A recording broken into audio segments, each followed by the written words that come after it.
Тебе всі хочуть в корпоративному світі. А на чому ми зупинилися? Покинути все і почати власну справу. Університет, диплом, знання англійської мови, Philips Royal Electronics. Але недостатньо цього було. Прийшлося одразу працювати мізками І ти зараз мені рвеш там стереотипи. з Комфівало. Півало. Ти з секретаря стала комерційним директором. Це був великий крок. То як тобі таки вдавалося? Хоробрість і риск-тейкінг, відповідальність. Тримаєш слово, от робиш, показуєш результат. За що відповідає комерційний директор? Найкращий асортимент, акції, ціноутворення. Тебе схантили? Можна сказати, що спочатку це був брак парашюту, а потім це стало таке шалене кохання. Катя, ну ти ж інша. То якщо ні, то ні. Ну скажіть ні. Що би ти цій людині порадила? Якщо дуже страшно, то може ще не час. Кать, привіт. Дуже дякую тобі, що завітала. Дуже дякую тобі, що запросила. Мені здається, що це одне з твоїх перших інтерв'ю. Ти не дуже публічна людина. Саме так, це саме перше інтерв'ю, це мій камін-аут, і я дуже рада, що він буде саме з тобою в цій атмосфері. Ти мене надихнула. Клас, дякую. Мені дуже-дуже приємно. У тебе такий глибокий, довгий, цікавий шлях. І я думаю, що почнемо ми з самого початку. Розкажи, будь ласка, як ти починала працювати? Коли це сталося? Я довгий, сподіваюся, ще буде трохи. Починала я ще в університеті. Сталося все так, що, якщо чесно, я з сім'ї інженерів і хотілося трохи грошей. Вже на останніх класах школи, в університеті хотілося таких звичайних дівчачих радощів, таких як джинси, кросівки, які почали з'являтися в нас там з Польщі. Це був десь 97-98 рік. Але, на жаль, якось попрацювати фізично, там, продавати морозиво, роздавати листівки, як ти собі уявляєш там в школьному віці або там на перших курсах, мені так і не вдалося. Прийшлося одразу працювати мізками. А чому не вдалося? Десь там вчилась, не брали, може там, не знаю, ростом не вийшло, виглядала молодше. Але так чи інакше, з першого курсу університету я починаю викладати англійський і математику, репетиторство. Тобто в мене були і школяри, і дорослі. Тоді починалися тури за невестами, люди починали виїжджати за кордон. І можна зараз цього так, не торкатися цієї теми, але тепер я вже розумію, що той досвід він відіграв також на моєму сьогоднішньому освітніх проєктах, на моїх сьогоднішніх проєктах, які я роблю. І тому я вже зараз розумію, що це все була така єдиний ланцюжок, єдина лінія. І це було паралельно з навчанням. Я вчилася на міжнародних відносинах в Дніпропетровському державному університеті, але недостатньо цього було. І коли я побачила, що нам в одну з таких немаленьких фірм Дніпра потрібен секретар з знанням англійської мови, я вирішила, що це мій перший шанс попасти в таку організацію, скажімо так, вже бути не фрілансером, а попасти в організацію. Я прийшла, сказала, що я така.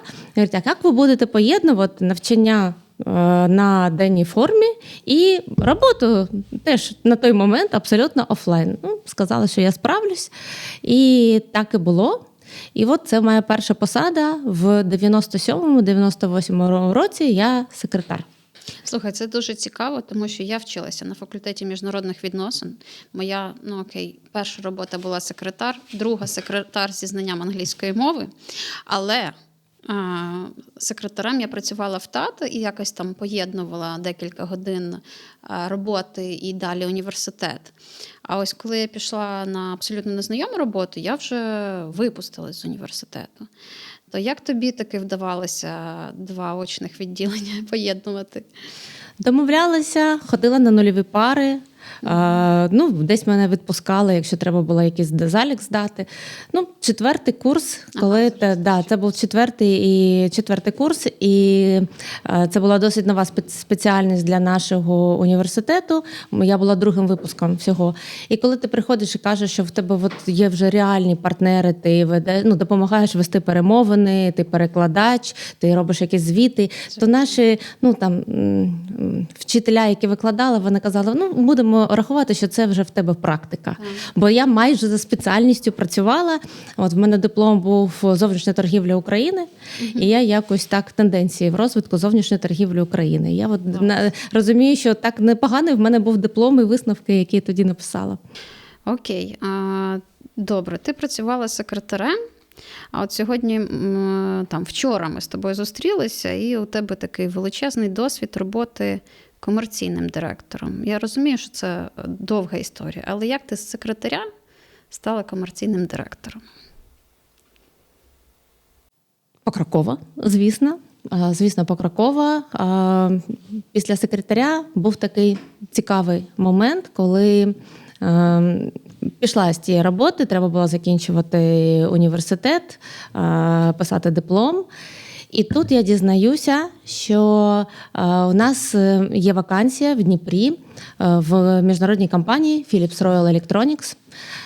І вони шукають людину зі знанням англійської мови на посаду регіонального представника.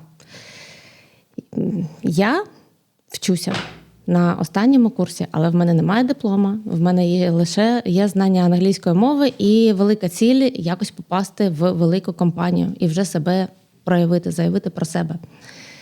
І я заповнюю анкету, малюю якесь CV, в якому була моя посада секретаря зі знанням англійського, продаж косметики Mary Kay.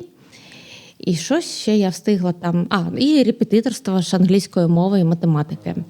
І я вважаю, що цього достатньо для того, щоб претендувати на цю посаду. Заповнюю з цих 3 ліній CV і факсом, на той момент ще факсом його відправляю в київський офіс компанії Philips. Але розуміючи, що таких, як я, дуже багато, і людей набагато кращих за мене є в Дніпрі, що я роблю? Я розумію, що мені треба, щоб мене побачили, щоб якось запам'ятатися. Я купую квитки в Київ, я дізнаюся адресу, купую квитки в Київ. І єдине, що мені допомогло, що оскільки я працювала секретарем в компанії, яка вже займалася побутовою технікою, я знала, хто на цей момент, на цей час виконував такі обов'язки в Дніпрі. І я запитую, кого ж мені спитати в офісі, хто може бути моїм потенційним керівником на майбутнє. І мені кажуть, що це пан Адріан Мор, француз. Я купую квитки, мене збирають, як то кажуть, всім селом. Тобто я їду, в мене був жакет моєї подруги, бо в мене на той момент не було жодного жакету. Я купую собі на зароблені гроші якісь такі чорні джинси. Я прям розумію, пам'ятаю, як вони мене так стройніли, я так собі подобалася в цих джинсах. Я купую нові чоботи, які так там просто і погиблі на наступного дня в Києві, бо там був мокрий сніг по коліно. Так чи інакше я збираюсь. Мені навіть дає, мій наречений дає мобільний телефон, таку собі одну з перших Nokia. І там було десь хвилин 3-4 проплачених. На ці 4 хвилини можна було місяць жити нормальній такій інженерній сім'ї на ті самий бюджет, щоб на 4 хвилини розмов в 98-му році. І їду я в Київ. Приїжджаю, як зараз пам'ятаю, вулиця Патріса Лумумби, і дзвоню з цієї ж мобілки, дзвоню в офіс і питаю, скажіть, будь ласка, я приїхала до пана Адріана Мора, чи він є зараз в офісі. Що мені каже секретар? Вони кажуть, почекайте. Ага. І кладе слухівку там поруч.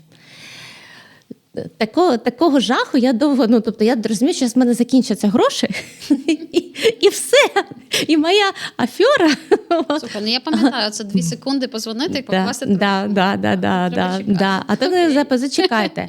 Я думаю, що це вже все, але на щастя, вона потім повернулася, сказала, так і є. Я говорю, я до нього на зустріч. Я зараз згадую, чому мені треба було подзвонити, бо була охорона. Тобто мені було треба, щоб вона сказала, проходьте.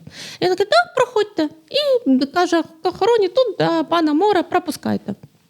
Я піднімаюся, виходить якийсь здивований, абсолютно здивований, молодий хлопець, симпатичний. Каже, ви до мене? Я говорю, да. Я подавала заявку на ваш на apply, на вашу вакансію в Дніпрі. Я тут по справах, кажу я. В мене є трохи вільного часу. Я приїхала по справах в Київ, і я готова з вами зустрітися. Тобто не він з тобою? Да. Тобто я з ним, я готова поєднати свої бізнес-справи з його. Нагадай, скільки тобі років тоді було? Так, мені було 21. І він каже, ну добре, почекайте. В мене є план, ну почекайте. Я чекаю 4 години. Коли діло вже було к обіду, і він зрозумів, що я не піду, він мене викликав, ми поговорили десь хвилин 20. Я не можу сказати, що я там якось його там вразила. Я думаю, що я його вразила просто тим, що дійсно в нього було купа факсів, і я вживу одна. Приїхала. І в кінці він мені сказав, що там було дуже приємно познайомитися, чекайте. Я з відчуттям, що я зробила все, що могла, поїхала додому. Віддала піджак, викинула чоботи. І десь через місяць мені подзвонила агенція, яка була найнята саме для того, щоб відібрати людей на фінальне інтерв'ю для президента компанії. І вона мені каже, дуже дивно, бо в нас були такі критерії. Нам потрібен чоловік. На той момент можна було ще відкрито казати, кого ти хочеш взяти, чоловіка чи жінку. Зараз би цього критерія вже б не було. Але на той момент вони шукали чоловіка 30+, з технічною освітою, бо вони вважали, що це дійсно базова освіта в Україні, а от наші міжнародні відносини – це щось таке нецікаве. І англійська мова, тут ок. Так от, дуже дивно, ви нам майже не підходите по критеріям, але ваше прізвище було підкреслено і сказали обов'язково з вами зустрітися. Тому от так воно розвивалося. Я хочу сказати, а яке було питання? Щодо комерційного директора. Це був великий крок в розвитку моєї кар'єри, бо в компанії Philips я пропрацювала більше 7 років. Спочатку Дніпро, регіональний представник, потім Key Account Manager, це вже відповідальність за імпортерів. Потім я переїхала, мене забрали, запропонували позицію в Києві. Потім я стала директором з продажів на Україну та Молдову. І потім мені вже почали натякати, що якщо ти допрацюєш до 8 років, то ти вже не підеш. Тобто це твоя така перша велика кампанія, може стати і останньою. А це цікаво, ми вчора з тобою про це говорили, і я задала тобі запитання, а чому? 8 років – це якийсь дедлайн, чи в корпоративному світі є якісь неписані правила? Тут краще запитати когось з психологів чи з HR-ів, але я так розумію, що психологічно десь в нас ти починаєш себе вже асоціювати з компанією, і ти починаєш трохи, мабуть, боятися зовнішнього середовища. Тобто всередині компанії ти можеш бути більш задоволений, менш, але це все рідне, це все знайоме, ти вже знаєш, як тут працювати, а от кудись іти, більше як-то більш приростаєш до цього місця. Оскільки я не дійшла до цієї грані, до цього кордону, то я так не можу тобі сказати точно, що б було. Знаю і виключення з цього правила, і підтвердження. Далі, коли я знайомилася вже потім з колегами, хто або пересидів, перепрацював 8 років, тут не питання сидіти тут, навіть якщо ти дуже там працюєш, все одно. От такий якийсь психологічний бар'єр. На мене це вплинула, і я вирішила не ризикувати. Я дуже любила компанію Philips, але все ж таки подумала, що я хочу подивитися ще світ. І наступна моя компанія – це вже був національний рітейл. І от там на десь близько 30, свого юбілею 30-річчя я стала комерційним директором. І це був такий вже перший досвід на цій Це позиції. юний вік для комерційного директора. Ну, так. Ну і компанія була молода, така не дуже велика, молода, амбіційна, розвиваючася. От, тому, Це ти зараз про Алло. Ні, так. Це зараз про Технополіс. У нас була така роздрібна мережа Технополіс, але трохи пізніше, вже без мене, в них була така, як сказати, Злиття? Ну, злиття, да, називаємо це злиття з компанією Ельдорадо, і зараз її більше знають, там, частина команди вже працювала на Ельдорадо. Угу. Слухай, у тебе така стрімка кар'єра була у Philips. Я навіть, коли тебе представляла, Philips навіть не упомянула, бо в тебе і так величезний такий список заслуг. Як ти вважаєш, чи є якась одна вирішальна риса, яка допомагала тобі так стрімко зростати у кар'єрі? Ну, саме мені, і, до речі, да, я думаю, що це в першу чергу лояльність до компанії, відданість. От я б сказала, що якщо ти хочеш, ну, будь-яка людина, яка бачить себе вище по кар'єрним сходам, то в першу чергу ти думаєш про компанію. Така в мене була теж історія, можна розказати? Да? Ми тут зібрались для цього. До речі, да, саме от переходимо в Технополіс, саме в Технополісі. Молода команда, дійсно молода компанія, декілька років була на той момент, там 2 чи 3. І топ-менеджмент теж потрохи змінювався, але все ж таки ми були згуртованою командою таких юнаків. Нас, мабуть, 30, 20 плюс, 30 плюс. А тут до нас приходить фінансова директорка, трохи більш така досвідчена, ніж ми, скажемо. Десь як я зараз, може ще трохи більш досвідчена. І проходить тиждень, 2, 3, а нас там розповідає власнику або CEO, що там, от ваша компанія. Ще якась наш мітинг, якась зустріч, вона ж така, от у вашій компанії. І на другий місяць їй вже CEO каже, в нашій компанії. Вона, так я ж вам кажу, в вашій компанії. А я вам, пані, кажу, в нашій компанії, вибачте, це вже ваша компанія також. От, і, в неї було там своє ставлення, але от якщо ти вважаєш, що ти працюєш в чиїсь компанії, то навряд чи такий, може буде, звісно, я не можу за всіх казати, але для того, щоб просуватися, в першу чергу, я вважаю, що ми повинні відноситися до компанії як до своєї. По-друге, це от така якась там хоробрість і риск-тейкінг, як з цим Філіпсом. І по-третє, відповідальність. Відповідальність, я думаю, це обов'язково. Тобто ти що обіцяєш, тримаєш слово, робиш, показуєш результат. Я так розумію, що твоя історія не була з 9 до 5. Я такого графіка не знаю. Навіть одразу не зрозуміла, про що ти.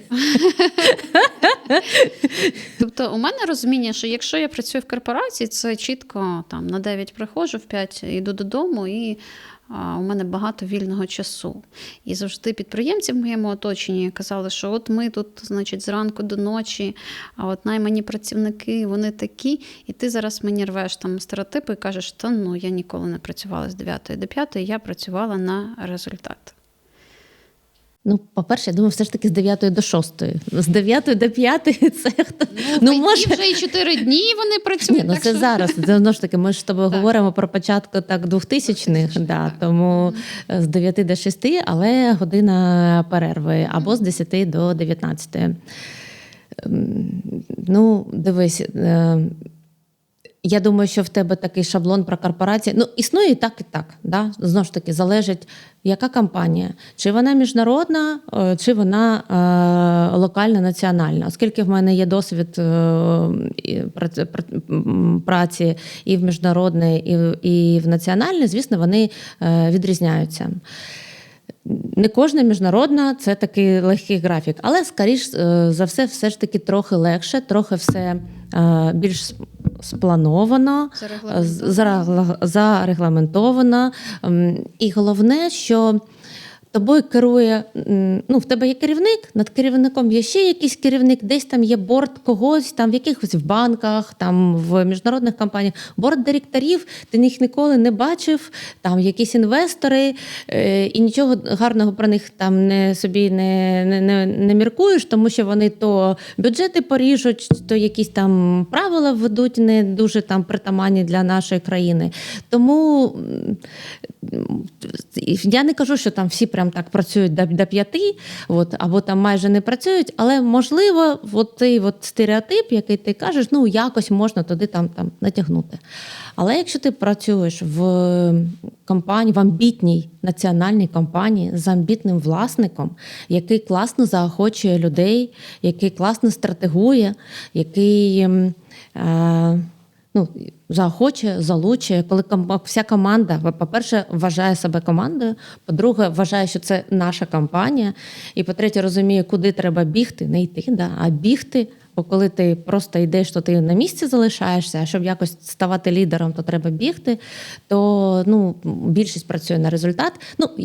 Якнайменш ті, хто хочуть покращувати свої показники, покращувати свій статус в компанії, і розраховують на якісь кар'єрні теж сходи, на кар'єрний зріст, на результат. А це зазвичай більше, ніж до 6, навіть більше, ніж до 7. Угу.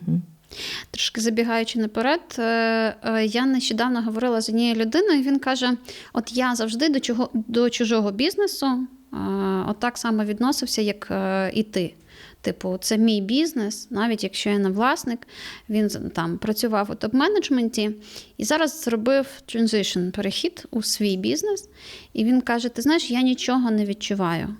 Тобто нічого... Змін не відчуваю. Так, да? У мене в житті нічого не змінилось.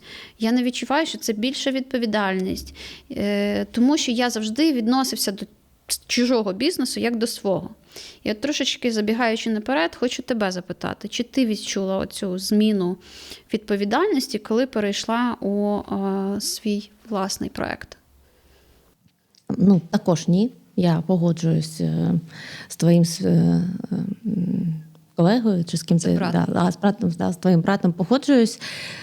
Я думаю, що змінилося? Звісно, дещо змінилося. Скоріш за все, якщо на посаді комерційного директора чи директора я розуміла, що я хочу щось доробити, показати, що в мене є якісь дедлайни, то я могла працювати ввечері. Тобто зазвичай в мене починався робочий день там десь о 10 ранку, бо треба ж привести себе до ладу, показати себе в усій красі, але ти потім доробляєш 7, 8, 9, до результату. А коли в мене власний бізнес, то навпаки, я починаю прямо в піжамі, в 5, в 6, бо спати, якщо в твоїй голові є ідеї, якщо в твоїй голові є щось, що ти хочеш віддати, народити в цей світ, то ти можеш починати дуже-дуже рано. А вже вечір ти ти закінчуєш, тому що вже фізично неможливо працювати там з 5 і до ночі. Тобто в мене просто така шкала там змістилася трохи. Давай повернемося трошки до компанії Allo. Скажи, будь ласка, за що відповідає комерційний директор і з ким безпосередньо він спілкується? За що відповідає комерційний директор, дуже залежить від галузі, в якої працює цей комерційний директор. Якщо це будівництво, якщо це виробництво, різні responsibility, тобто різні напрямок відповідальності. Розкажу про рітейл, щоб там ніде не набрехати, бо мій досвід сконцентрований в рітейлі. Якщо ти заходиш, наші глядачі заходять в будь-яку роздрібну мережу, і те, що вони бачать на полицях, Ну, це зроблено комерційним департаментом на чолі з комерційним директором. Тобто обрати асортимент, обрати, які саме бренди, які саме виробники будуть представлені, провести перемовини, обрати цей асортимент найкращим чином для своєї цільової аудиторії під кожний, скажімо так, гаманець. Тобто нам потрібно, щоб людина, яка себе відчуває там на такі середню суму, вона хоче витрачати на цей продукт, на цю категорію продукту, або такий середній плюс, або трохи менше зараз. Вона будь-яка людина з нашої аудиторії повинна відчувати себе комфортно. Тобто вона підходить і їй є що обрати, це якісне, і це не просто там вибрати один з одного. Тобто вона дивиться, і в неї є вибір. Але з іншого боку, ми вже цей вибір трохи оптимізували. Тобто дуже бажано, щоб людина не витрачала половину свого там вільного часу на те, щоб зробити фінальний вибір. Тобто от є така проміжна якась робота. З іншого боку, тобто найкращий асортимент.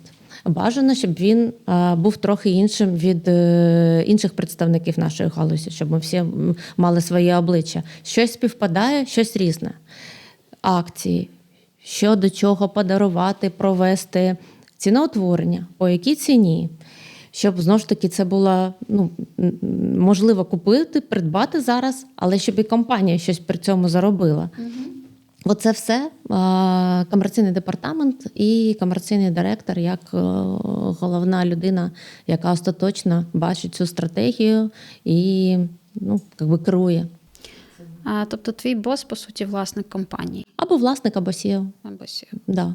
Це вже як вони там поділили. Угу. Чи відрізнялася твоя посада комерційного директора в Алло від Комфі?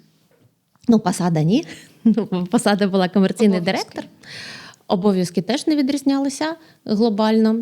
Валоя ще там відповідала за гурт, не лише за роздріб, ще й за гурт. В Комфі лише роздріб. Глобальна структура компанії, роздрібної компанії національного рітейлера України, вони всі дуже схожі. Але вже всередині департаменту, тобто під моїм керівництвом, вже відрізнялося, як був структурований цей департамент Вало. До речі, у нас було 99 людей. Я була 99. Так ми до сотні не дійшли. А в Комфі значно менше і по-різному розподілялися вже всередині департаментів по-різному. Тобто кількість така сама, там є логістика, звісно, IT, звісно, HR, комерція, маркетинг, але вже як різні питання були структуровані між департаментами, воно було не однаково. І от якраз на своїх в академії, дякую, що ти мене представила, у мене є курс «Комерційний директор», і я там розглядаю види структур, і які є плюси, які є мінуси в кожної. Бо ти від того, як ти побудуєш комунікацію, відповідальність, звітність, багато чого залежить. І дійсно кожна структура має свої плюси, свої мінуси, і в залежності від того, що важливо для компанії в той чи інший період його розвитку, можна обирати різні підходи, а потім структура може змінюватися як живий організм. Угу. Скажи, будь ласка, як ти перейшла з Алло в Комфі? Тебе схантили? Навпаки. З Комфі Вало. З Комфі Вало.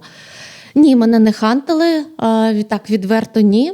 Я кожного разу хотіла змінити галузь і повернутися до Києва. Бо я в Філіпсі попрацювала в Києві, там вже прописалася, стала киянкою. Тепер я знов дніпрянка.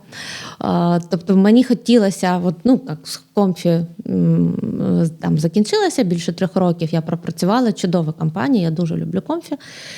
Але так чи інакше, там кожний період він колись закінчується. І в мене всі думки були про Київ. Але отут вони мене не хантили з Комфі. Але вони не дали мені поїхати до Києва. Тобто вони зробили все, щоб... Як ти це назвеш?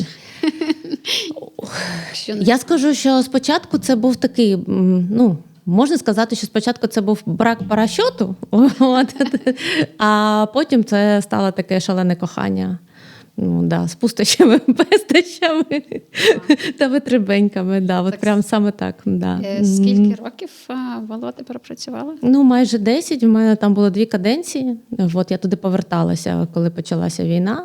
Тобто ти таки довела, що якщо 10 років працюєш, можна вийти з корпоративного світу. Не так це страшно. Да, ти права, я про це не думала. Я чесно, оце зараз перший раз, коли я про це думаю. Да, на посаді думаю, чому? Чому, по-перше, шалене кохання? Тому що Comfy, ну, знову ж таки, Comfy – неймовірна компанія. І дякуючи саме їй, я отримала дуже глибокий досвід. Comfy сама постійно розвивалася і давала можливість, ну, якщо ти хотів, то ти мав все це в себе так впитувати. Угу. Ну, як на мене, Comfy така вона дуже молодіжна компанія, активно розвиваюча. Ну, я теж була трохи little bit моян. Да, я теж була молодша, вже, мабуть, на 15 років, тому нормально я підходила. Ну, Comfy більш структурна була на той момент, тобто ти заходиш і ти даєш результат з компанією. І твоя роль, ну, моя роль так точно, вона була структурована. Тобто ти заходиш, ти класно виконуєш свою роботу. А Вало, ти заходиш і тобі кажуть, ну, зроби, ну, що ти бачиш. Хочеш творити – твори. Клас. І це да. А після вже такого немаленького досвіду, і от, тобто це перше, чому ти не сумуєш на тому чи іншому місці, тобі достатньо. А по-друге, я ще там виконувала різні додаткові завдання. Тобто я, наприклад, 1,5 року ще була директором гурту. Тобто, коли я вже так зрозуміла, що я тут все на комерційному рівні відбудувала, і я просто пішла і кажу, так, ну мені вже тут так трохи не цікаво, давайте ще щось я буду робити. От, наприклад, наш гурт ще не number one, а я хочу, щоб ми були номер 1. І ми стали номер 1 от, за 1,5 року.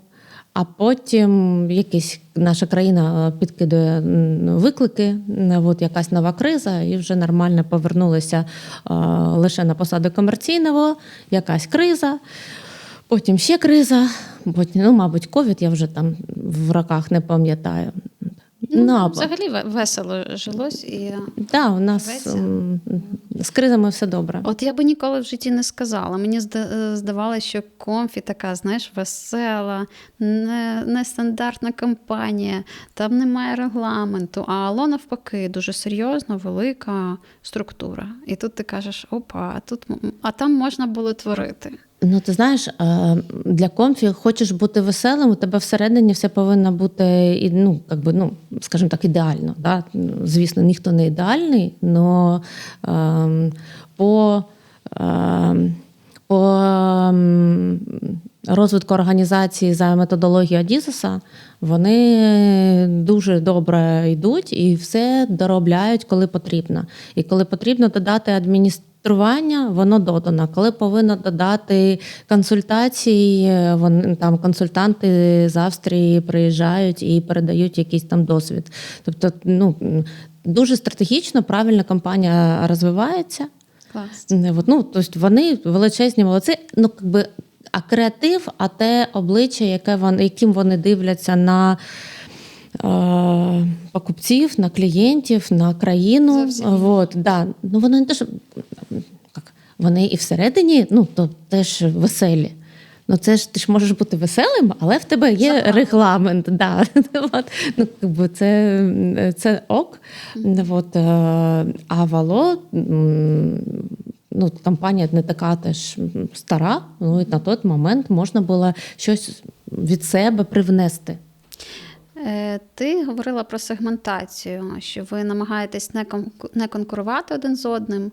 Тобто, я так розумію, хтось десь в телефонах кращий, хтось десь в холодильниках, побутова техніка і так далі. Чи є така сегментація в Ало і в Comfy? І взагалі, от якщо брати рейтинг, хто де? Ну, дивись, Там зовсім не голубий океан. Тобто, якщо там намагаюсь не конкурувати, то, мабуть, ти мене вчора там не до кінця зрозуміла, тому Ні, що я всі маю на увазі. конкурують, Ага. всі конкурують. Я просто тобі казала і прокоментую зараз, що трохи різний асортимент існує в гравцях, яких ми можемо побачити, хто продає там ту чи іншу електроніку, і в якихось компаніях, саме в офлайнових магазинах, ти можеш побачити ширший асортимент, ти можеш побачити велику побутову техніку, дрібну побутову техніку, телевізори, ну і, звісно, всі гаджети, всі наші улюблені смартфони.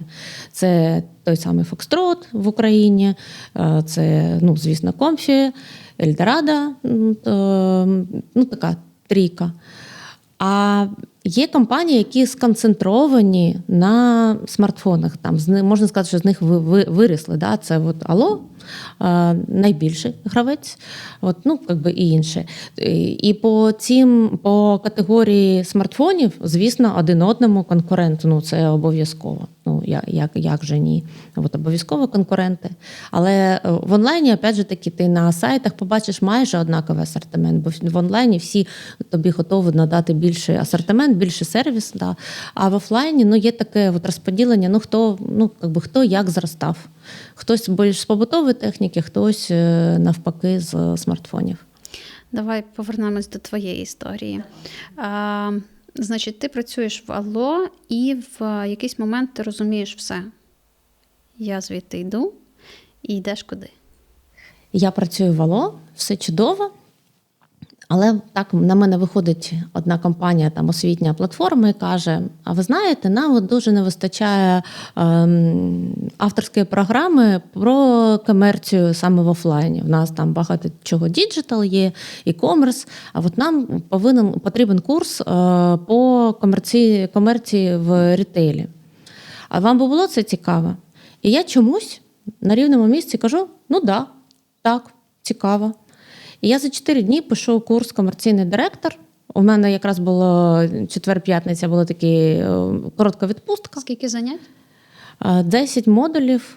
10 модулів по 3 години, десь по 2,5-3 години, комерційний директор. За 4 дні? Драфт. Я пишу презентації, не відео, я пишу, а він викладався онлайн, вживу на той момент. Ага. І я його пишу, приходжу до мого керівника, говорю, так і так, чи можна мені викладати, ніякої конфіденційної інформації, звісно, просто про якісь підходи, які вже за 20 років накопилися. Говорю, будь ласка. Я починаю викладати, і я просто розумію, що кажуть, мене поперло. І в мене трохи змінюється такий світогляд і цінності. То я залюбки ще працюю, але радості я більше отримую від студентів, від навчання, від їх запитів, як я можу, що кому там допомогти. І так потрохи я бачу, що... А потім починається ковід, всі пішли в онлайн, зустрічей майже немає, дуже мало, таке все трохи... сухеньке. І десь в мене був цей транзишн період 1,5 роки, і вже я потім кажу, що, друзі, відпустіть, будь ласка. І к тому моменту я розумію, що я, знову ж таки, не хочу вже працювати на когось навіть в освітньому своєму продукті, що я можу зробити краще, бо я дивлюся, як мені, що студенти заходять всі, хто готов сплатити, а не всі моя цільова аудиторія, і це для мене було дуже боляче, бо я не можу людину відпустити від користі, без користі. То якщо я вже вирішила, що він повинен отримати від мене користь, то йому вже нічого не допоможе. Нікуди не дінеться. І тому... IT так IT. Майже. В мене були там власники, фінансовий директор, комерційний директор дуже національної мережі суші онлайн. Тобто навіть не суші-барів, а просто це дуже відомі виробники суші. Тобто вони десь там кухня, вони роблять різні сети, да? І я тут Comfy і Allo. Нічого, мені фінансовий директор сказав, мені дуже сподобалося, я послухав ваші принципи мотивації керівників в роздрібному рітейлі і змінив мотивацію для своїх кухарів. Тобто він Вот, все да. таки Тобто, взяв хто хоче взяти, отримати звичайно. користь, да, він її бере. Ми з З тобою, будь-якого да, ми з тобою це дуже добре знаємо. От, тому, ну, все ж таки, ну, це були крайніші, і вони виснажують дуже. Тобто, коли ти Не бачиш результат, типу. або бачиш, ну ти робиш надзусилля, щоб дати те, що ну, якийсь інший курс підійшов би цій людині більше, не мій. От я і зараз там дуже часто можу сказати, що не треба щось продавати. Це ну якби не наш студент, Відмовляєш а ми відмовляю. От, ну так це дивно звучить, але відмовляю. Робиш кваліфікацію. Підходить тобі людина чи ні? Намагаюсь переконати когось, що мій курс їм не підходить. Що краще не витрачайте гроші і час, бо просто не закінчите, ну не пройдете до кінця. От. А на чому ми зупинилися? Ми зупинилися на тому, що ти пішла з Алло, запустила свої курси. Да. І от я пішла з Алло. Дякую. Далі війна. І далі війна, на жаль, бо дуже класно у нас все стартувало. Я пішла 1 квітня 2021 року, і як ти розумієш, менше року в мене було, щоб взростити свій бізнес. Починається війна, я якби не дуже там розгублююсь. Ну, звісно, з одного боку, з точки зору бізнесу, здавалося, що все, ну, тобто все назавжди, ніхто нічого, ну, кому потрібні якісь там курси категорійного менеджменту і комерційного директора, яка комерція, все, якби кінець. А з іншого боку, якраз березень, це Буча, це інші, Гостомель, тобто навіть це все жахіття. І я не знаю, що робити. Я себе відчуваю в Дніпрі більш-менш спокійно, але я думаю, може це неадекватна позиція. Що робити? І так от там посилаю думки в Всесвіт, кажу, щось там підкажіть, будь ласка. І вранці я отримую пропозицію поїхати директором з продажів, знову ж таки, в дистриб'юторську компанію, в бранч компанії, моєї компанії Алло, бачиш, я ж моєї компанії Алло, але там невеличкий бізнес в Болгарії, він вже існував декілька років вони мене туди запрошували, це були інші інтереси в мене, а тут я думаю, десятки тисяч наших жінок зараз би за цю пропозицію поїхати працювати відкрито, відверто, взяти дитину, поїхати працювати з якимось там соцпакетом, там навіть би не питали, яка зарплатня. Да? Просто всі були б щасливі. А я тут буду там випендрюватися, і казати, я хочу, не хочу. Значить, так треба. Тобто ти і ми їдемо в Болгарію. Да. Перший крок у свій бізнес, зупинилася, тому що війна, тобто ти вже не викладала курси, коли почалась війна? Майже. В нас, коли почалася війна, у нас якраз були 3 курси: e-commerce, категорійний менеджмент і комерційний директор. Ми всі їх довикладали. У нас десь тижнів 6 була всіх паніка, може більше, мабуть, тижнів 8.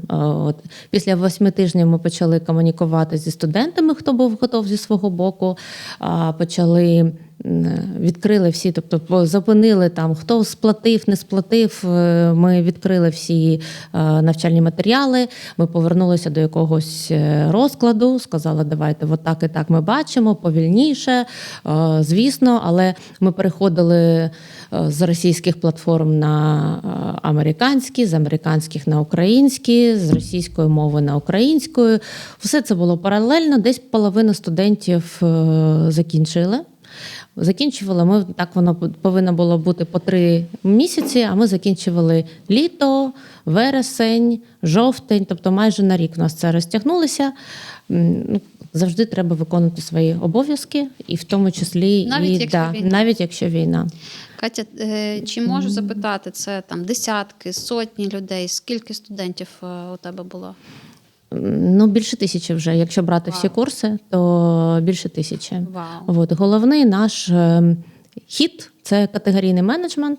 Флагман у нас комерційний директор, а саме такий востребований – це Катман, категорійний менеджмент. Там десь близько 1000. Я більше розпитаю тебе про курси трошки пізніше. Давай повернемося до історії з Болгарією. Наскільки вона затягнулася і що ти там робила? Майже 1,5 роки я там пропрацювала. До речі, про Болгарію. Ти, мабуть, ще не знаєш там, да, про кар'єрні сходи, ти питаєш, ти там секретар, комерційний директор. Ну, комерційним директором в мене не закінчилися мої кар'єрні сходи. Да. Кар'єрна драбина, як інколи кажуть, бо в Болгарію я тобі сказала, запропонували лідувати, да, бути комерційним директором з продажів, скажімо так. В дистриб'юції це директор з продажів. На болгарському, до речі, в мене були візитівки торговський директор. От я це назавжди запам'ятаю, там торговський директор. Ну і приїжджаю, для мене все зрозуміло. От є продукти, є партнери, є Болгарія, невеличкий ринок, треба покращити продажі. Я цим займалася в Філіпсі, я цим займалася в LG, я цим займалася, коли була директором гурту в Україні. Окей, я приїжджаю, виходжу на роботу, одразу там щось захворіла, це завжди. От відвезли мене додому, і за пару годин дзвонить мені керівник і каже: Люба, ну ти тепер з завтрашнього дня будеш не торговським директором, а просто директором. От наш там сьогоднішній колега вирішив все ж таки звільнятися. Впораєшся? Я кажу, такого, да, чи, мабуть, не я, а донька моя каже, такого стрімкого кар'єрного зросту в тебе ще не було, мама, за один день. То було весело, тому в мене є візитівки, мені встигли зробити і торговський директор, і просто директор. І я там вже, дивлячись, яка там, з ким, які перемовини, для кого що треба, то я і так. Чи було це страшно для тебе? Ні, це не страшно. Ти вже звикла. Слушай, у нас війна. Як може бути страшно? Війна перекривала будь-які... Абсолютно. Це що навіть не сьогоднішнє. Да? Ми зараз вже звикли. Давайте. А це 1 квітня 22-го року. Так. Страшно. Це не було страшно. Да. Абсолютно. Це було навпаки. Коли ти вже більше почав приймати ситуацію нашу українську, і вже більше почав дивитися, що ж там в тій Болгарії, що ж там в тому бізнесі, бо перші тижні, треба сказати, що все одно всі думки були в Україні. Я заходила в супермаркет і починала плакати. Як всім. Да. І коли я все ж таки почала вже займатися бізнесом, то можу сказати, мабуть, такі два моменти, які відрізняються, якщо тобі цікаво, як бізнес саме в Болгарії відрізняється від бізнесу, для мене відрізнявся від бізнесу в Україні. Перш за все, це швидкість. Все повільно. Все повільно. Все повільно так. Причому всередині в нас було багато українців, хто давно, тобто це було не пов'язано з війною, в нас було декілька колег, хто давно поїхав, вже там вони... ВНЖ отримували, тобто в них було там це сімейні моменти.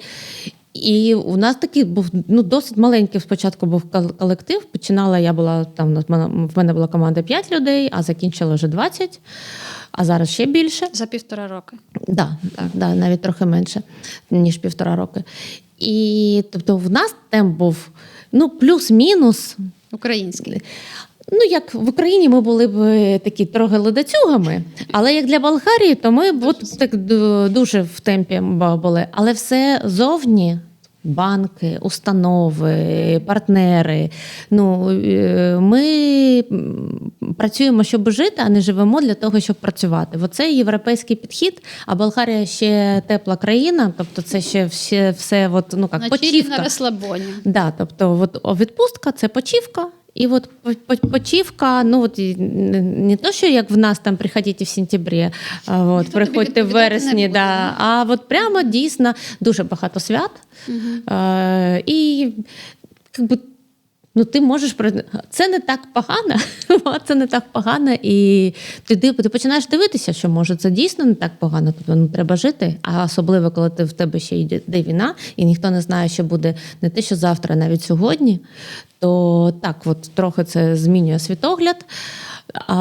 І ще саме для мене що було цікавим, як мені давали зворотній зв'язок. Я це не відчувала, бо це про мене, але зворотній зв'язок був такий, що мені підтверджували всі зустрічі. Тобто ми були отака маленька, спочатку просто крихітна компанія. Іноземна компанія, Україна, хтось підтримував Україну, хтось, Болгарія така стара країна, там Софія. Ну, дуже багато нерухомості викуплено росіянами, казахами. Все це узбережжя, це от там прямо російська мова. Вони ж просто дуже добре знають російську мову. Вони її там за часів нашого Радянського Союзу вони її вчили в школі. Вот. І тому там от, как би, історично, ну там же цар-освободитель, от це от все. Історично вони дуже довго підтримували, ну, як би, так склалося. Але Софія, тобто столиця, вона, звісно, більш обізнана, і вона відверто більшість підтримує Україну, але все одно ми така Україна, яка, ну, тобто, дуже багато до нас уваги. І от це так, що нам ще й бізнес ваш підтримувати, ну, не всі... Як людину всі підтримують, а як бізнес, чому я повинна вас купувати? Я можу, в нас не було ніякого ексклюзивного товару спочатку. Це було завдання головне – отримати ексклюзивні контракти. От, але ну, я не буду ж вам вести бізнес лише тому, що у вас там війна. Да. У мене, до речі, така історія з Америкою. В Штатах перших 3 місяці дуже активно американці виходили на дзвінки, погоджувались, ми ще були такі, ой, хто ми такі з України, знаєш, цей комплекс меншовартості, який у нас був закладений на початку війни. Вони виходили на зуми і дуже нас підтримували.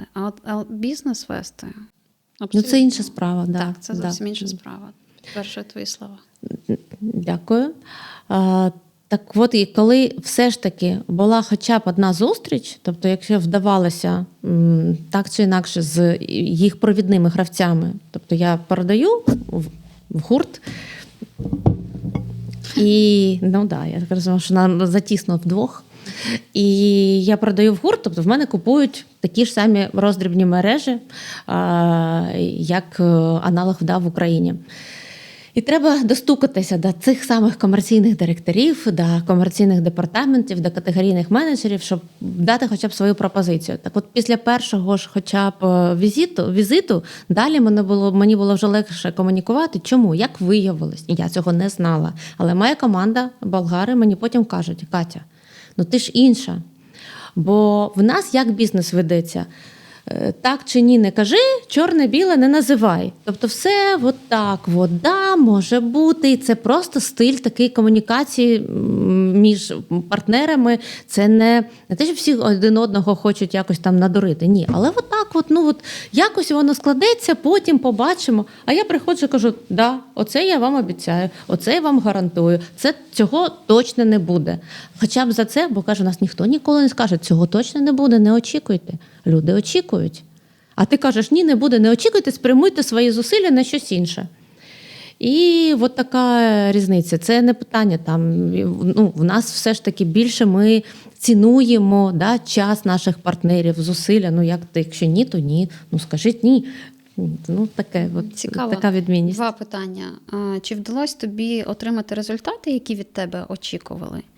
І друге питання: яким чином, якою мовою ти з ними спілкувалась?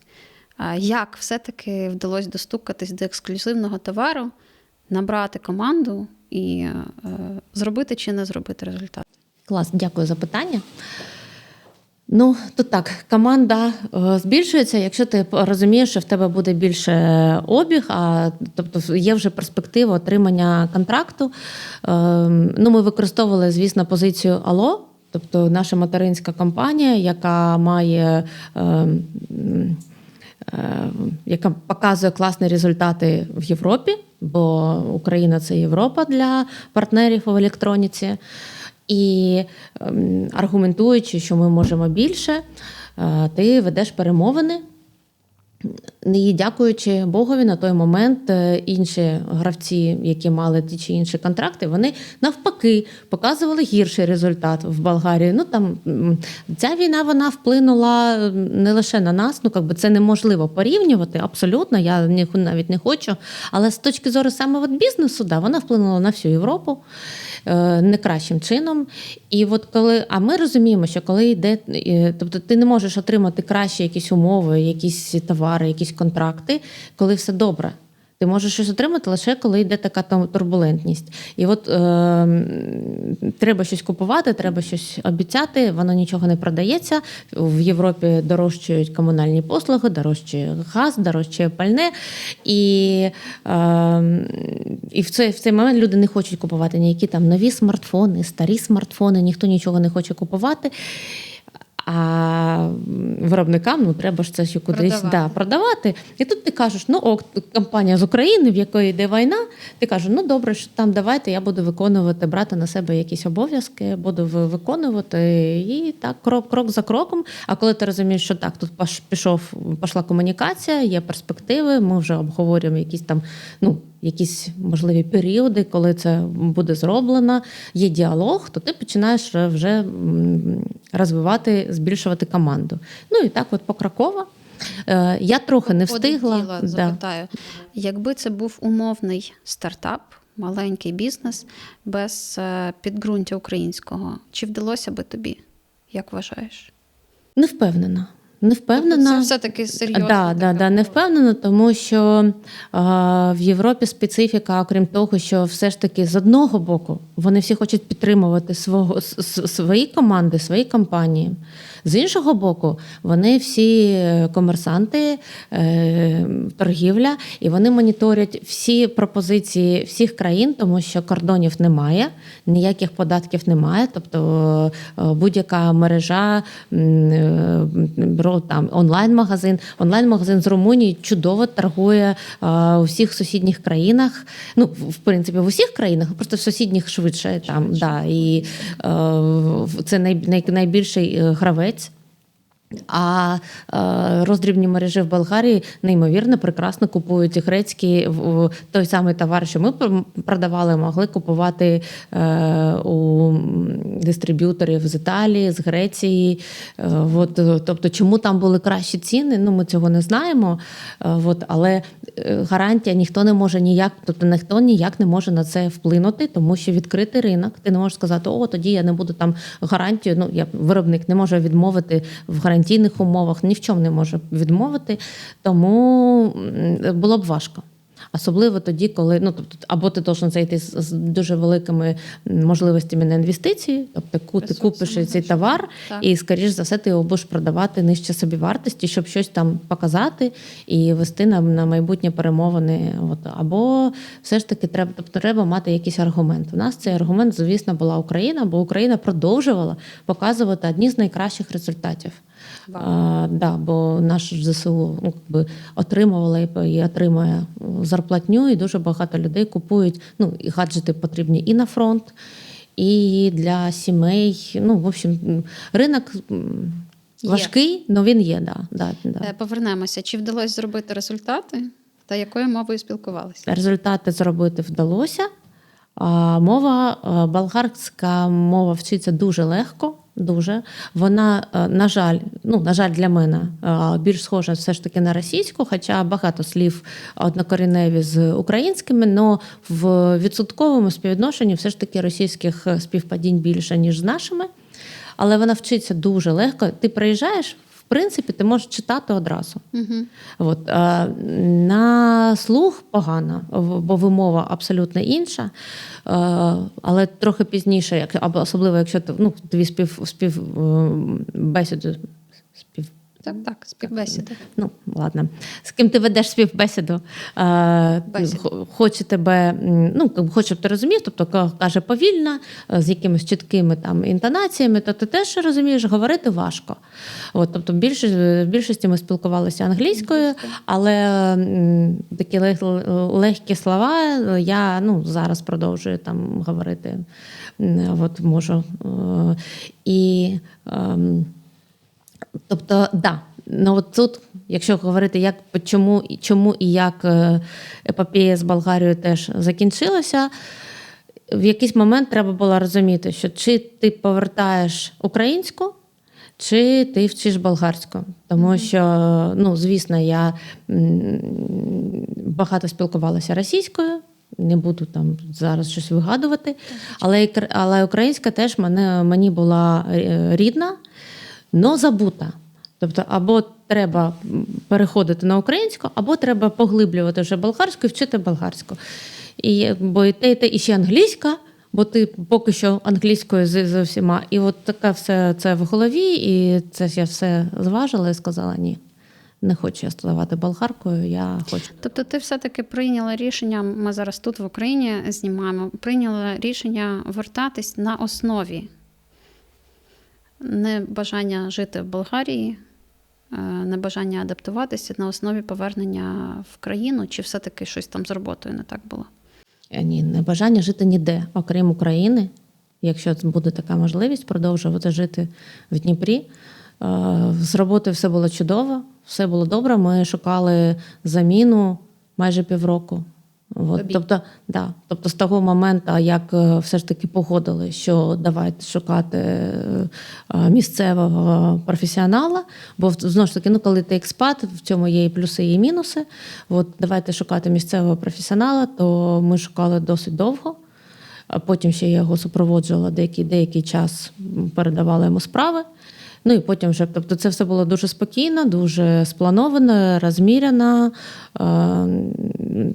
з роботою все ок. Повернувшись в Україну, ти повернулася і до свого бізнесу. Тобто ти з корпоративним світом закінчила, поки що, тому що в тебе там вже були такі моменти, ти повернулася у свій бізнес. Все-таки, як ти це назвеш? Це бізнес, чи це фрілансерство, чи ти одна в ньому, чи є у тебе команда? В мене є команда, тому це бізнес.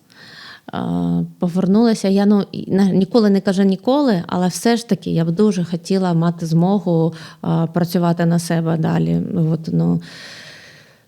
Ок. Тобто на зараз з корпоративним бізнесом ми попрощалися. В мене бізнес, освітній бізнес. В мене команда 6 людей.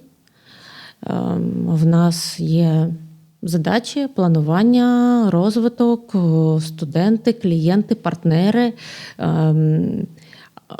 запрошені автори. Тобто не всі курси мої, ми запрошуємо авторів, вони теж викладають. Такий досить PNL Саші би сподобалося. Да? Нашому Advisor Institute би сподобалося. Тому бізнес. Але він розпочався як освітній. Тобто починали ми саме з навчальних програм.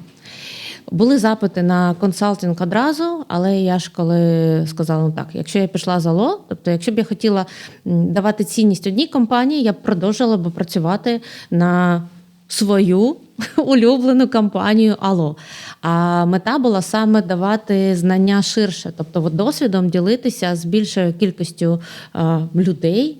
Бо моя мета, якщо чесно, щоб не всім було потрібно проходити 20-річний досвід, поки ти дійдеш до якихось вже результатів, щоб ти мог і матеріально забезпечити себе, і родину, і морально відчувати, що ти вже досяг того, куди йшов. Тобто пришвидшити зростання амбітних молодих професіоналів по кар'єрним сходам. Якщо ти...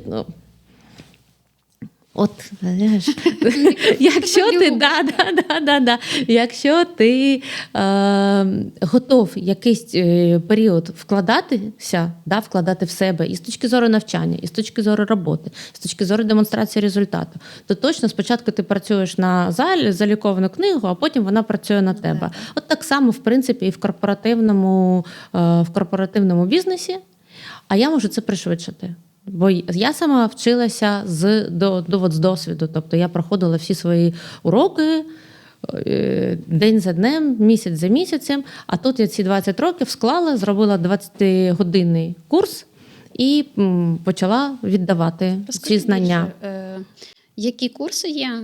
для кого, хто цільова аудиторія, що зараз у тебе запускається, чи вже йде, чи хочеш щось прорекламувати. Дякую. Просто така рекламна пауза. Ну, я дуже тобі дякую. Ми рітейл, і тому в нас все навколо. Тобто починали ми як хард-скіли для комерсантів, для категорійних менеджерів або для всіх, хто хоче дізнатися, а чому вони купують цей товар. Бо, наприклад, ти можеш бути маркетологом, але ти не розумієш, як твій сусідній відділ, твій такий двоюродний брат, скажімо, приймає такі рішення. Ти теж можеш піти і дізнатися для себе. І це так теж вплине на твій професіоналізм, якщо ти будеш глибше розуміти, що робиться в сусідньому відділі.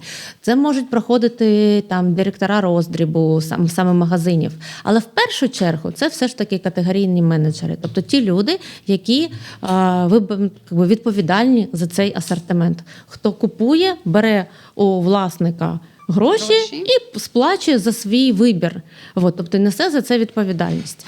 Є там критерії, цьому ми навчаємо. Далі, і комерційний директор – це мій флагманський курс, як для керівника всіх цих, тобто у нас є категорійні менеджери, в них є керівник, для тих, хто себе вже бачить, або хто там як перші 100 днів, тобто хто тільки отримав цю позицію, або хто отримав її вже досить давно, але зараз якась кризова ситуація, ти хочеш такі додаткові ідеї може отримати. Тобто 2 таких моїх курси. Але потім вже ми почали думати, що ще може бути цікаве тій самій цільовій аудиторії. Тобто ми додали лідерство, зараз у нас закінчується управління голосом. Бо це коли дуже ти важливо, зараз ще в онлайні, тобто так. коли в тебе там Zoom чи Google Meets, і ти не можеш, отак як я зараз, махати руками, заохочувати через свою там енергію, через свою харизму. Інколи ти навіть там камеру не можеш включити, бо ти там десь знаходишся, так, чи в тебе інтернет не тягне. Що все тільки залежить від голосу. Тобто так ми розширюємо, але наша цільова аудиторія не змінюється. Тобто ми працюємо саме для комерсантів, на комерсантів, для комерсантів. Там, звісно, з нами працюють HR, з нами працюють керівники, але ми працюємо для українського рітейлу. Цікаво. І зараз, я закінчу, вибач, що ми робимо саме зараз? Саме зараз, 15 липня, ми запускаємо єдиний в цьому році груповий потік категорійного менеджменту. Це в нас будуть записані обов'язково уроки, бо зараз збирати людей в онлайн всіх одночасно це неможливо. В когось немає світла, десь тривога, десь щось літо, хтось може кудись їхати. Тобто всі уроки предзаписані, але в нас обов'язково будуть вебінари зі мною. Тобто я накопичую питання, відповідаю на питання, додаю якусь ще там інформацію. В мене там є по кожним темам ще якісь там ізюмінки, які треба додати. Домашнє завдання, подовжений строк доступу, подовжений строк можливості виконання домашніх завдань і обов'язково іспит в кінці. І знову ж таки в нас був один іспит. Ми такі були дуже такі жорсткі в чомусь. Є іспит, ти хочеш там диплом, ти повинен здати всі домашні завдання до цього іспиту. Тепер ми думаємо, у нас війна. Тобто, вчитись треба, рамки треба мати, але ми дамо можливість вчитися в різному темпі. У нас буде 3 хвилі оцих іспитів. Тобто, хто хоче швидко, той вчиться там 9 тижнів, 8 тижнів вчиться, 8 модулів, 8 тижнів, на 9-й пише іспит, отримує диплом і вже впроваджує всі зміни, покращує свої результати там своєї компанії. Хтось хоче раз на 2 тижні проходити там модуль, бо ще треба жити, ще треба там працювати, операційка якась. Тоді ти вчишся там 4 місяці, і знову ж таки хвилями всіх збираємо, хто приблизно в цьому темпі, пишете іспит, отримуєте диплом. І хто вже зовсім там для себе в такому там режимі, то може там десь через півроку там, чи через 3-4 місяці, там остання хвиля, вже подивимося. Тобто ми ніколи такого не робили, але ми теж розуміємо, що війна і треба бути більш гнучкими. Кать, цінова категорія. Чи доступні вони, чи це дорогий сегмент? Взагалі, розкажи, які можуть бути. Дивись, це курс, більше 20 годин матеріалів. домашнє завдання, перевірка від куратора з повністю, якщо треба, то там це окрема дуже досвідчена людина, то вона просто може подзвонити чи зробити відеозв'язок і працювати стільки, поки ти не зрозумієш, чому в тебе, де в тебе помилки в твоїх розрахунках. От, тобто 100%, якщо ти готов брати, то ти отримаєш от просто всі знання, які ти просто готовий забрати. Вебінари від мене десь там по 2 години, співдружність випускників, ну, диплом, і ще дуже багато до мене звертаються зараз HR-ів, що дай рекомендації по категорійним менеджерам. Вартість такого навчання з річним доступом до всіх матеріалів 11,5 там приблизно тисяч гривень. Це ми говоримо 10 червня 2024 15-го. Ні, це вже зафіксована ціна. Я маю на увазі, що на сьогодні. На сьогодні, ну вона така буде, і поки він не почнеться. Ні, ну Кать, ми ж продаємо. Вибач, Люба. Останній день там піднімаємо. Ні, ну якщо чесно, то там хто звернеться в червні, то будуть додаткові умови. Да, звісно. Да. Ну ми ж викладемо посилання, правильно? Так, під відео. Да. Ти ж мені не дала договорити. У мене навпаки. Я завжди відкрито кажу ціну, тут нема чого соромитися. Я вважаю, що у нас абсолютно прийнятна ціна, дуже збалансована. Є можливість на відтермінування на 2 рази. Супер. Ну що, ще. І ти починаєш вчитися сьогодні, покращуєш свої показники, скажімо так, в серпні вже. Ну все, я куплю. Я не цільова. Ти не цільова, я тобі потім не продам, не переймайся. Ти коли звернешся, то я запитаю, яка в тебе галузь, яка в тебе посада, яка в тебе, які цілі, задля чого ти це хочеш зробити, і потім, скоріш за все, скажу, що ні. Вибачте, ми вам не продамо. Слухай, от такий в тебе дуже, дуже цікавий шлях. Якщо повертатися назад і подивитися на все те, що ти пройшла, чи вважаєш ти, що десь була помилка? Можливо, корпоративний світ так довго, можливо, раніше треба було на свої хліба, чи ще щось, десь, чи була десь помилка зроблена, як вважаєш? Свої хліба точно ні. Бо мене питали дуже-дуже часто, Катя, в тебе такі результати, яскраві перемовини, чому ти не займаєшся своїм бізнесом? А я казала, навіщо? В мене є мій бізнес. Кожен з бізнесів був мій, і я себе просто ототожнювала з, співвласником тієї чи іншої компанії. Але потім в тебе з'являється big idea, тобто все, і ти не можеш, і ти просто підкорюєшся цій ідеї, і ти не можеш не робити. Я чесно скажу, що я вважаю, що це також з віком. Тому що ми всі проходимо по життю якісь етапи, і от він в мене є. Тобто я в тому плані, що в тому сенсі, що не я така прям класна, а що просто це я дожила до цього моменту. І ти збираєш камні, а потім ти їх віддаєш. І треба вже віддавати. Тому тут все вчасно. Бо навіть якщо б я захотіла піти, чи я звільнялася з Комфі, у мене був місяць до виходу в Алло, я за цей місяць нічого не змогла придумати, яким би бізнесом мені зайнятися. Я не такий підприємець, хто думаю, деякі люди просто народжуються як ідейні генератори ідей, і не можуть працювати в наймі. Я можу. Але саме ця навчання, воно сильніше за мене. І тому воно і тепер є. Тобто тут це ок, але, мабуть, що б я змінила, і мені дуже подобається мій шлях, якщо чесно, мені дуже щастить. Знаєш, як то кажуть, чим більше я працюю, тим більше мені щастить. Да. Це я точно такий щасливчик. Але можливо, піти з міжнародної компанії в національну треба було трохи швидше. Бо я дуже вдячна всьому досвіду і, знову ж таки, дійти до Sales Dear Ukraine and Moldova, так воно класно звучить, але воно і відчувається дуже непогано. Але все ж таки, коли я потім перейшла в наш український бізнес, то це Набагато швидше. Навіть ми в Філіпсі бігли як ненормальні, але все одно тебе от гальмує оці якісь там процеси, погодження з штаб-квартирою, звіти через 3 місяці. Це і темп. Вони ж там теж живуть, працюють заради життя, а не живуть заради роботи. А ми тут живемо заради роботи і кайф від цього отримуємо. І тому, коли я перейшла в вже український рітейл, то це вже дуже близько до власного бізнесу, тому що темп, коли ти на C-level, да, то темп життя, і ти можеш побачити результат ввечері того, що ти придумав вранці. І це прям драйвить неймовірно. Тому взагалі, в цілому, я думаю, що все так, як повинно було бути. Клас. Кать, ти для мене насправді про сміливість. Про те, що є комфортна зона, в тебе класна позиція, тебе всі хочуть в корпоративному світі.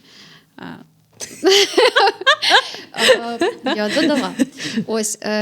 Але тут ти вирішуєш не заради грошей, покинути все і почати власну справу, тому що ти так відчуваєш. Не можеш не давати. Не можу не давати. І це дуже такий серйозний transition, перехід. Для мене це про сміливість змінити абсолютно все в житті. І якби ти давала одну пораду людині, яка зараз сидить, тебе дивиться уважно і думає, от я так би хотіла зайнятися якоюсь справою, але у мене стільки умов, які не дають. Що би ти цій людині порадила?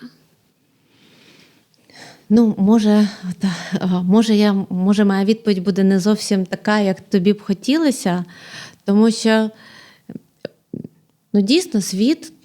Я просто думаю, що якщо тобі вже треба займатися своїм, то знову ж таки ти не зможеш не займатися. Тобто треба дочекатися такої ідеї, такої стратегії, такої думки, такого бачення, зміни себе і зміни навколишнього світу. Тобто ти повинен відчувати себе в чомусь, не місією, але в чомусь повинна бути місія твоя власна, з'явитися. От вчора в тебе була місія навіть там на високій позиції в компанії, щось преобразовувати всередині компанії, а тут в тебе зміняється місія на те, що ти хочеш щось змінювати в світі. І тоді мені здається, що страх просто відійде. Бо інакше важко буде. Тобто буде тяжко. Наші підприємці, я вважаю, що найважче – це чекати. Бо ти робиш якісь вірні кроки, і от якщо інколи ти бачиш результат того ж дня, а інколи тобі треба почекати. І це прямо так боляче, бо ти не розумієш, або я щось не то зробив, або мені ще треба щось додавати, або відкатитися. І отут, щоб не мельтішить, а просто чекати, просто вірити в себе, що я в свою команду, що я все вірно зробив, і от зараз прийде результат, він приходить. А інколи треба щось змінювати. От це важко. І тут тільки віра допомагає. Віра в свій проєкт, віра в свою ідею, в зміни, яка вона несе. Тому якщо хтось дуже страшно, то може ще, якщо дуже боїмося, страшно, то може ще не час. Чесно, я вибачаюсь. Може, ти хотіла іншу відповідь? Мені дуже цікаво те, як ти сприймаєш світ, тому що у мене в оточенні таких людей дуже мало. Я тобі дуже вдячна за інтерв'ю. Це така дуже глибока і дуже цікава розмова. Я вдячна за те, що ти приїхала з Дніпра у Хмельницький. І я сподіваюся, ми дали тут цінність людям, які вагаються, робити чи не робити. Дякую вам усім. Підписуйтесь на канал. До зустрічі!